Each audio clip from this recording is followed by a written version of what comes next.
మా ఒక్క దేవుడు మాత్రమే నిజ దేవుడు, మీరు మతం మారండి అని బహిరంగంగా బోధిస్తున్నాడు. దీనికి మీరు ఏమని సమాధానం ఇస్తారు? నా దేవుడు గొప్ప అని నేను చెప్పుకోవాల్సిందే, మీ దేవుళ్ళు గొప్పవాళ్ళు అని చెప్పి మీరు చెప్పుకోవాల్సిందే, బైబిల్ ప్రకారం వాళ్ళ దేవుడు గొప్పవాళ్ళు అని చెప్పి వాళ్ళు చెప్పుకోవాల్సిందే. అక్కడెక్కడ ప్రాబ్లం రాదు. నా దేవుడు గొప్ప, మీ దేవుడులో ఏదో లోపాలు ఉన్నాయని చెప్పినప్పుడే కాంట్రవర్సిటీ వస్తుంది. మీరు అర్థం చూసుకొని అబ్బా నేను చాలా అందంగా ఉన్నానని చెప్పి మీ వీపు మీద మీరు కొట్టుకుంటే ఎవరికి ఇబ్బంది లేదు. మీరు వచ్చేసి మీ కెమెరామ్యాన్కో లేదా బయట ఎవరికో పోయేసి నేను అందంగా ఉన్నాను, నువ్వు నీ ముఖం వంకరగా ఉందని చెప్పినప్పుడే కదా వాళ్ళ మీద తగుకొచ్చేది. నా మతం గొప్పదే, అల్లా తప్ప ఆరాధించడానికి ఏగుడు ఎవరు లేరు. ముహమ్మద్ ప్రవక్త సల్లల్లాహు అలైహి వసల్లం చివరి ప్రవక్త. రైట్ సమీ గారు, ఎట్టి పరిస్థితిలో కూడా మతం మార్పిడి అనేది తప్పు, మతం అనేది మార్చరాదు అని అన్నారు, చాలా సంతోషం. కానీ సిరాజ్ గారు బహిరంగంగా మతాలు మారుస్తున్నారు అనేదే నా వాదన. సరే, ఇప్పుడు నేను అడగబోయే ప్రశ్న చాలా స్పష్టంగా అడుగుతున్నాను మిమ్మల్ని. మీరు పుట్టుకతో ఇస్లాంలో పుట్టారా, లేదా మీరు కూడా హిందువు గుండి మతం మార్చుకున్నారా? సిరాజ్ గారు లాగానా, లేదా మీరు పుట్టుకతోనే ఇస్లాంలో పుట్టారా?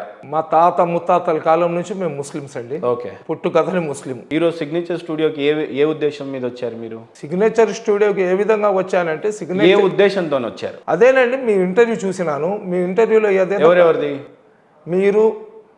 మీరు ఎవరితో కాంట్రవర్సిటీ మాట్లాడించారో సిరాజ్తో నేను అతనితో మీరు మాట్లాడించారు. ఈ పాయింట్ కూడా మీరు నోట్ చేసి పెట్టుకోండి. సిరాజ్తో నేను మాట్లాడించానన్నారు. నాది ప్రశ్న, మీరు మాట మార్చబాకండి. మీకు నాకు జరిగిన అగ్రిమెంట్ ఏంది? మీరు మాట మార్చబాకండి. సిరాజ్తో నేను మాట్లాడించానన్నారు. ఈ పాయింట్ మీరు పక్కన పెట్టండి, అవసరం వచ్చినప్పుడు నేను మాట్లాడతాను. రైట్, చెప్పండి. రైట్ సమీ గారు, మీరు సూటిగా నా మీద బురద జల్లే ప్రయత్నం ఏం చేస్తున్నారంటే, సిరాజ్ గారిని తీసుకొచ్చి బలవంతంగా ప్రశ్నలు అడిగి నేను ఆయన చేత ఇస్లాంనో దేన్నో ప్రలోభ పెట్టి మాట్లాడించాను అని అనుకుంటున్నారు. సూటిగా కదా. 10,000 మంది బోధన చేసేటంటి వక్త అంటారో ప్రవక్త అంటారో నాకైతే తెలియదు, కానీ 10,000 మంది ముంగట సిరాజ్ గారు గుక్క తిప్పకుండా వేదాల గురించి బైబిళ్ళ గురించి బోధించే సిరాజ్ గారు ఏవైతే నా దగ్గరకు వచ్చి మాట్లాడారో ఆ విషయాల మీద స్పష్టంగా మీరు మాట్లాడాలని వచ్చారు, అవునా? ప్రశ్నలు నావి కానీ జవాబులు నావి ఉండవు. ఇప్పుడు మీరు ఉన్నారు, మిమ్మల్ని ఏదైనా ఒక ప్రశ్న అడుగుతున్నాను అని అంటే ప్రశ్న నాది, జవాబు మీది. ఇంత ప్రయాసపడి ఏదన్నా ఒక ప్రోగ్రాం చేస్తాము అని అంటే అది 10 మందికి ఉపయోగపడాలని నేను నా పక్షాన న్యూట్రల్గానే ప్రశ్నలు అడిగాను, కానీ ఆయనని డ్యామేజ్ చేయాలని వ్యక్తిగతంగా నేనైతే ఏవి అడగలేదు. సిరాజ్ గారితో ఏదైతే మీరు ఇంటర్వ్యూ చేసినారో, మీరు సిరాజ్ గారితో చేసుకున్నా మాకు ఇబ్బంది లేదు. వేరే క్రిస్టియానిటీకి సంబంధించిన వాళ్ళతో మీరు చేసుకున్నా మాకు ఇబ్బంది లేదు, లేదా మీరు హిందువుల్లో ఎవరైతే ఉన్నారో వాళ్ళ చేత చేసుకున్నా మాకు ఇబ్బంది లేదు.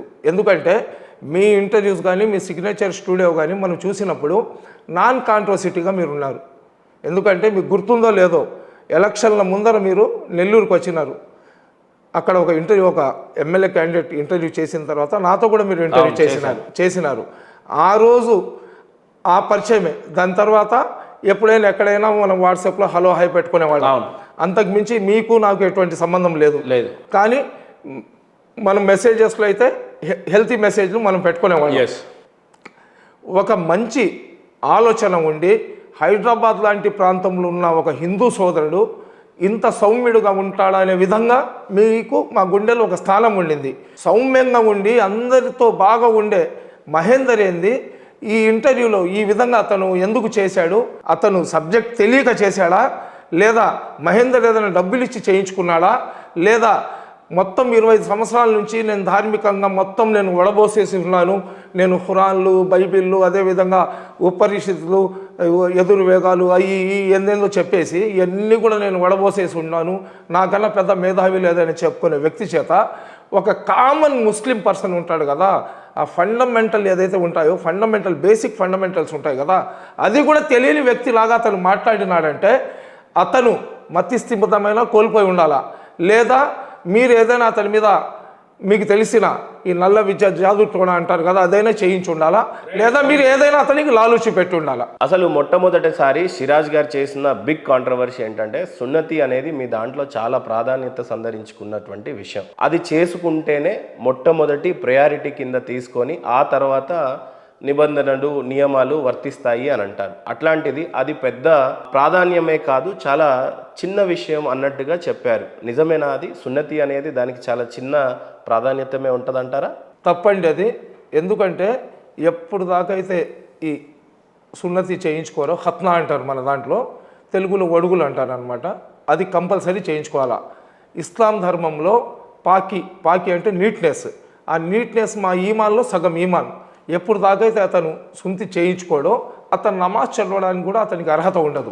ఇప్పుడు మసీద్లలో హిందూ సోదరులను తీసుకొని వెళ్తే వాళ్ళు వస్తారు, ఆడ కూర్చుంటారు, వెళ్ళిపోతారు. కానీ అక్కడ మసీద్లో హిందూ సోదరులు వస్తే వాళ్ళ తల మీద టోపీ పెడితే వాళ్ళు ముస్లింలు గారు. లేదా మేము దేవస్థానానికి పోయి బొట్టు పెట్టుకొని లేదా మేము ప్రసాదం తింటే మేము హిందువులం కాము. కానీ ఇద్దరి మనసులు కలుస్తాయి, ఒక మంచి అట్మాస్ఫియర్ కనబడుతుంది. కాబట్టి మనం హిందూ సోదరులు పిలిచిన దగ్గర మనం వెళ్తాము. అలాగే మా హిందూ సోదరులు కూడా మా మసీద్లకు దర్గాలకు మేము పిలిస్తే వాళ్ళు వస్తుంటారు. కానీ సిద్ధాంతపరంగా ధార్మికంగా ఇస్లాం ధర్మంలో ఏదైతే బేసిక్ ఫండమెంటల్స్ ఉంటాయో వాటిలో ఖత్నా అనేది చాలా ఇది సున్నతే రసూల్ అంటారు. అది చేయించుకుంటేనే అతను ఇస్లాంలో వచ్చినట్లు. సమీ గారు, ఇందాక చాలా స్పష్టంగా మీరు ఇచ్చిన ఇన్ఫర్మేషన్ ఏంటంటే నేను ఒక కామన్ సాదా సీదా పౌరుడిని, ఇస్లాం బిడ్డని అని చెప్పారు. మరి సిరాజ్ గారు ఎవరు? సిరాజ్ ఎవరంటే ఒక పండితుడు కాదా? మీరు చెప్తున్నారండి. వక్త కాదా? విద్వాంసుడు కాదా? లేకపోతే ఆయన ఎవరు? బోధించే వాళ్ళు గొప్ప ప్రవక్త, లేకపోతే గొప్ప వక్త, గొప్ప పండితుడు అని చెప్తున్నారు ఆయన. మీరు ఏదన్నా మాట్లాడేటప్పుడు చాలా స్పష్టంగా మాట్లాడండి సమీభాయ్. దూద్ కా దూద్, పానీ కా పానీ చేయండి. ఏదైనా సరే సూటిగా స్పష్టంగా చెప్పండి, చాలా క్లియర్గా మాట్లాడండి. అలా కాదండి, అలా ఇప్పుడు సిగ్నేచర్ స్టూడియో ఉంది, మీరు ఒక మంచి ఇంటర్వ్యూ చేశారనుకోండి, మంచి ఇంటర్వ్యూ చేసినప్పుడు అరే మహేందర్ గారు మంచి ఇంటర్వ్యూ చేస్తున్నారు, సిగ్నేచర్ స్టూడియో ఛానల్ చూస్తే బాగుంటుందని చెప్పి సబ్స్క్రైబర్స్ వస్తారు. మీరు ప్రతి సబ్స్క్రైబర్కి ఫోన్ చేసి మీరు నాకు సబ్స్క్రైబ్ చేసుకోండి అని చెప్పి మీరు అడగరు కదా.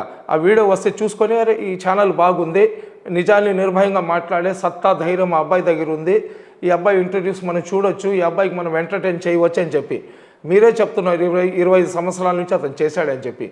జనరల్గా ఎలాగుంటుందంటే మహేందర్ గారు, వాస్తవాలు మాట్లాడుకున్నాం అనుకోండి, ఎవ్వరు కూడా దానికి పట్టించుకునే వాళ్ళు ఉండరు.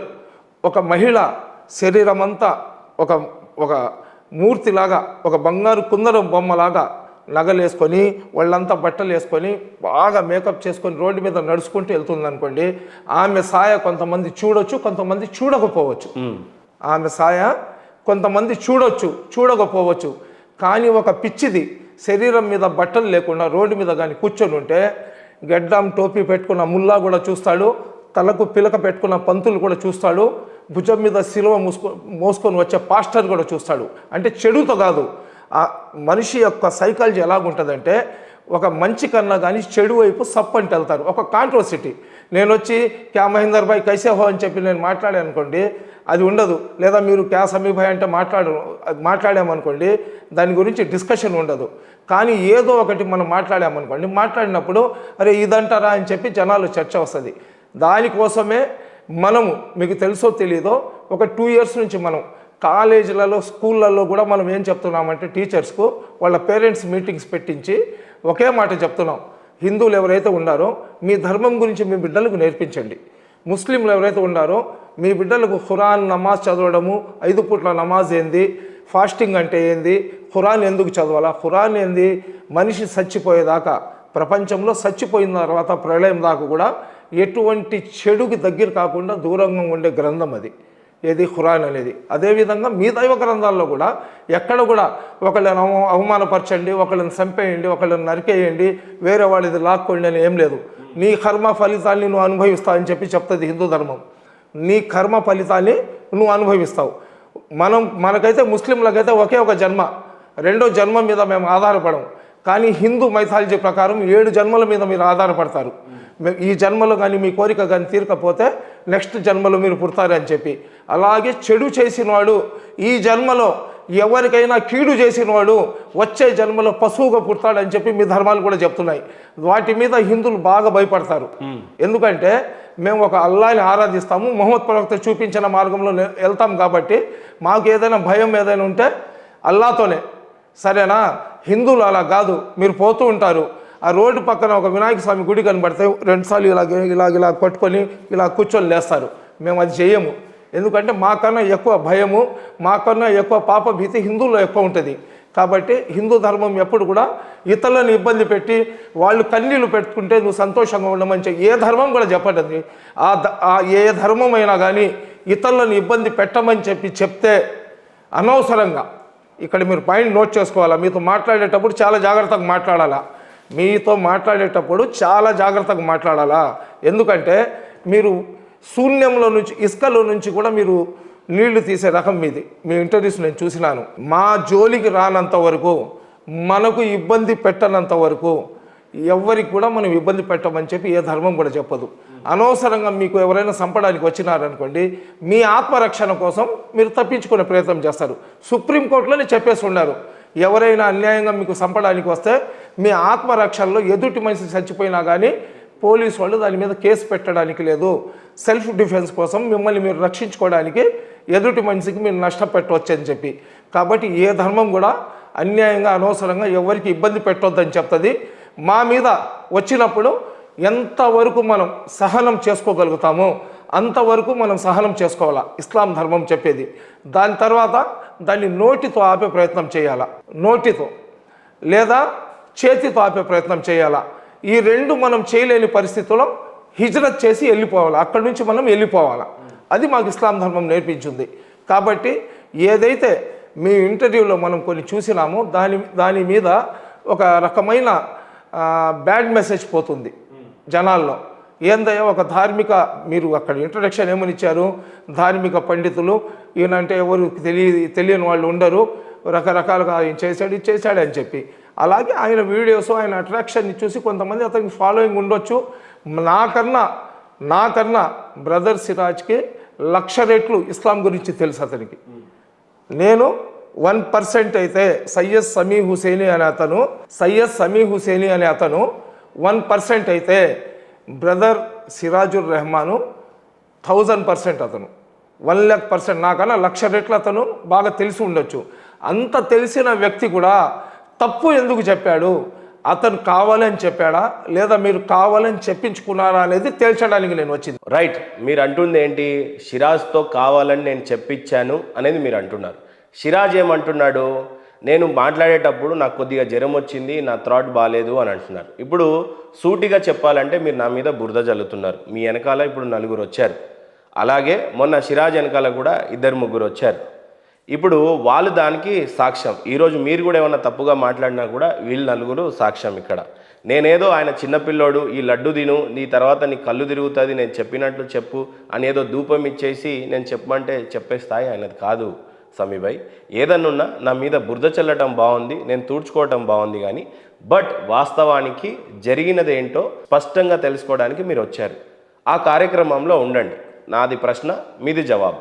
ఓకే, అది మీ ఇద్దరి అండర్స్టాండింగ్ మీద ఉంటుంది. రైట్ సమీభాయ్, ఇక్కడ చాలా స్పష్టంగా ఏం చెప్తున్నారు అని అంటే, ఏదేమైనా మీ వాళ్లకు మీరే వకాలత్ ఇచ్చుకున్నట్టుంది తప్పితే కానీ ఎక్కడ కూడా న్యాయబద్ధంగా మాట్లాడుతున్నట్టుగా అయితే కనపడట్లేదు. దయచేసి నేను అడిగిన ప్రశ్న చాలా స్పష్టంగా, చాలా సూటిగా ఆయన అడిగిన విషయం ఏంటంటే, సున్నతి అనేది ఆయనకి ఎందుకు వర్తిస్తుంది ఆ ప్రశ్న అంటే, బేసిక్గా ఒక తెలుగు ఆయన ఒక హిందుత్వాన్ని పుచ్చుకున్నటువంటి వ్యక్తి ఇస్లాంలో మారుతున్నప్పుడు ఖచ్చితంగా ఈ రకమైన సున్నతి చేసుకుంటారు అండి. కామన్, నా ఫ్రెండ్స్, మీరు కూడా నా ఫ్రెండే. ఇది చాలా చిన్న విషయం. ఆ విషయాన్ని నేను అడగటంలో తప్పే లేదు. ఒక బైబుల్ చదువుకున్న సోదరుడు బాప్తిసం ఏ రకంగా తీసుకుంటారు, ఎందుకు తీసుకుంటారు? హిందువుగున్నా ముస్లింగున్నా ఎవరైనా సరే క్రిస్టియానిటీని పుచ్చుకున్నప్పుడు బాప్తిసం తీసుకొనే మతాన్ని మార్చుకుంటారు. ఆ రకంగా నేను అడగటం అనేది జరిగింది. అది స్పష్టమా కాదా? సున్నతి అనేది నిజంగా అంత ప్రాధాన్యత సందర్శించుకున్న ప్రశ్ననే. మీరేమంటారు అసలు సున్నతి గురించి అడిగితే? డైవర్ట్ కాకుండానే చెప్తున్నానండి. మీరు హైదరాబాద్లో ఉన్నారు, సరేనా? మీ ఇల్లు కూడా ఎక్కడ ఓల్డ్ సిటీ ఏరియాలో ఉంది. ఓల్డ్ సిటీ ఏరియాలో ఉన్న, న్యూ సిటీ ఏరియాలో ఉన్న, ఏడైనా కానివ్వండి, మనం భారతదేశంలో ఉన్నాము. చిన్న పల్లెటూరు, 500-600 ఇల్లులు ఉండే పల్లెటూరులో అయినా కానీ 2-3 ముస్లిం కుటుంబాలు ఉంటాయి. అక్కడ ముస్లింలతో సంబంధాలు ఉంటాయి ప్రతి ఒక్కరికి. ముస్లిం అన్నోడు ఖత్నా చేయించుకుంటాడు అనేది జగమెరిగిన సత్యం. అది మీరు ఇప్పుడు చాలా బ్యాలెన్స్గా, చాలా లాజిక్గా, చాలా తెలివిగా మాట్లాడుతున్నారు. మీరు ఎందుకో మీరు ఐఏఎస్ ఐపీఎస్ అవ్వాలి, కానీ మీరు బిజినెస్ వైపు ఇటు వచ్చేసినట్లున్నారు. భగవంతుడు మంచి నాలెడ్జ్ ఇచ్చున్నారు మహేందర్ గారు మీకు. మీరు అతనికి ఏమని అడగాలంటే, ముస్లింలు ఖత్నా ఎందుకు చేయించుకుంటారని మీరు అడగకూడదు. మీరు మతం మారారు కదా, మీరు ఏదో పేరు చెప్పారు కదా అతనిది, శివరామరాజు. శివరామరాజు నుంచి మీరు బ్రదర్ సిరాజ్ అయినారు కదా, బ్రదర్ సిరాజ్ అయినప్పుడు మీరు ఖత్నా చేయించుకున్నారా లేదా అని అతనికి అడిగి ఉండాలా మీరు. రైట్. మొత్తం ముస్లింలకు మీరు అడగకూడదు. రైట్. అప్పుడు అతను ఖత్నా చేయించుకున్నాడో లేదో అనేది మీకు సమాధానం వచ్చి ఉంటుంది. ఇప్పుడు నేను చాలా స్పష్టంగా అడుగుతాను, గుండె మీద చేతేసుకొని చెప్పాలి. చెప్పండి. మీరు సిరాజ్ గారితో ఫ్రెండ్షిప్లో ఉన్నారా లేదా? సిరాజ్తో ఎందుకు ఫ్రెండ్షిప్లో ఉండానండి, అందరు నేను నా శత్రువులతో కూడా ఫ్రెండ్షిప్తో ఉండాలి. ఇప్పుడు నేనేమంటున్నా, నేను అడగలేని ప్రశ్నని మీరే అడగండి. అదేనండి, నా మీద బాధ్యత మోపుతున్నారు కదా, నేనేది ఉద్ధరించే పండితుడిని కాదు, మీరే ఇంకా ఉద్ధరించే వాళ్ళు. నన్ను అడిగితే నాకన్నా వయసులో 10 రెట్లు పెద్ద, ఒకటి. రెండోది, ధార్మికపరమైన అంశాలు వచ్చినప్పుడు అడ్డుగా సమీ గారు ఒక్కరే నించుంటారనేది ఎంత నిజమో, నిజంగా మీకు అంతగా అనిపిస్తే ఆయనకే ఫోన్ చేసి అడగండి. ఇప్పుడు అడగండి, దాంట్లో క్లారిటీ వచ్చేస్తుంది కదా. అతనికి ఫోన్ చేసి మేము అడగాల్సిన అవసరం లేదు, ఫోన్ తీసుకొని ఒక మనిషికి మనం అవమాన పెట్టాల్సిన అవసరం లేదు. అతని గుండెల మీద చేయి పెట్టుకొని అతని అంతరాత్మక అతని సమాధానం చెప్పుకోవాలా. అతను నిజంగా ఇస్లాం ధర్మంలో ఉండాలంటే, అతను నిజంగా ఇస్లాం ధర్మం మీద విశ్వాసం నమ్మకం ఉందంటే, ఇప్పుడు చేయడం వచ్చినప్పుడు చేయడం ఒకటి. ఇందాక మీరు నలుగురితో కలిసి నా ఆఫీస్లోకి ప్రారంభంలో వచ్చినప్పుడు ఆల్రెడీ ఒక ఇస్లాం సోదరుడు నా పక్కనే కూర్చున్నాడు. అవును, ఎవరో కూర్చొని ఉండారు. ఏసీ రిలేటెడ్ వర్క్ ఏదో మేము మాట్లాడుతున్నాం మా ఫిట్టింగ్, అనుకోకుండా మీరు వచ్చారు. ఆయన్ని కూడా మీరు సున్నతి గురించి చాలా స్పష్టంగా అడిగితే, కోఇన్సిడెంట్లీ ఆయన ఎవరో మీకు కూడా తెలియదు, కోఇన్సిడెంట్లీ సున్నతి చేసుకోవచ్చు అంటే చాలా స్పష్టంగా చేసుకోవాలి, చేసుకోకపోతే లేదు అని అన్నాడు. అలాగే ఓ చిన్న ఇంటర్మీడియట్ డిగ్రీకి వచ్చిన పిల్లోడిని అడిగినా కూడా సున్నతి అనేది ఖచ్చితంగా చేసుకోవాలి అని అంటారు. అలాంటిది బ్రదర్ సిరాజ్ గారు సున్నతి చేసుకోవచ్చు, చేసుకోకపోవచ్చు, ఈ ఖత్నా గురించి అంత ప్రాధాన్యత లేదు అని చెప్పడానికి గల కారణాలు ఏమై ఉండొచ్చు. నేను ఆయనతో చెప్పించాను, చెప్పలేదు, కాసేపు ఇవన్నీ పక్కన పెడితే నిజంగా ఎందుకు ఆ రకంగా చెప్పాల్సి వచ్చింది? ఖచ్చితంగా అండి. ఇప్పుడు అతను మాట్లాడిన మాటలు నాకు ఎలా కనబడుతుందంటే, పాము సావకూడదు, కర్ర ఇరగకూడదు అనే విధంగా అతను మాట్లాడుతున్నాడు. ఇప్పుడు సింపుల్ అది ఏందండి, ఖత్నా చేయించుకుంటారంటే అవునండి ఖత్నా చేసుకోవాలి, ఆడికి అయిపోయింది, ఆ సబ్జెక్ట్ ఆడికి ఎండ్ అయిపోద్ది. దాన్ని ఒక ఇష్యూ లాగా అతను పెట్టేసి అతను ఏదో ఒక రకంగా కాంట్రవర్సిటీలో పోయేసి చర్చల్లో రావాలా. ఒకటి, ఇప్పుడు హిందువులకు ఇప్పుడు దాకా అతను రాధా మనోహర్ అని చెప్పి, ఎవరు ఘనపాటి అని చెప్పి ఎవరెవరికో అతను వీడియోలో చెప్పినారు కదా, వాళ్ళ అటాక్ ఏదైతే ఇతని మీద వాళ్ళు కౌంటర్స్ ఏదైతే ఇస్తున్నారో, ఈ కౌంటర్స్లో నుంచి అతను బయటికి రావాలంటే హిందువుల మనసులు గెలుచుకోవాలనే ప్రయత్నంలో కావాలని చెప్పాడు అనిపిస్తుంది నాకైతే. ఓకే, నాకు అనిపిస్తుంది అది. ఓకే, నేను రైట్ అయినా కావచ్చు, రాంగ్ అయినా కావచ్చు.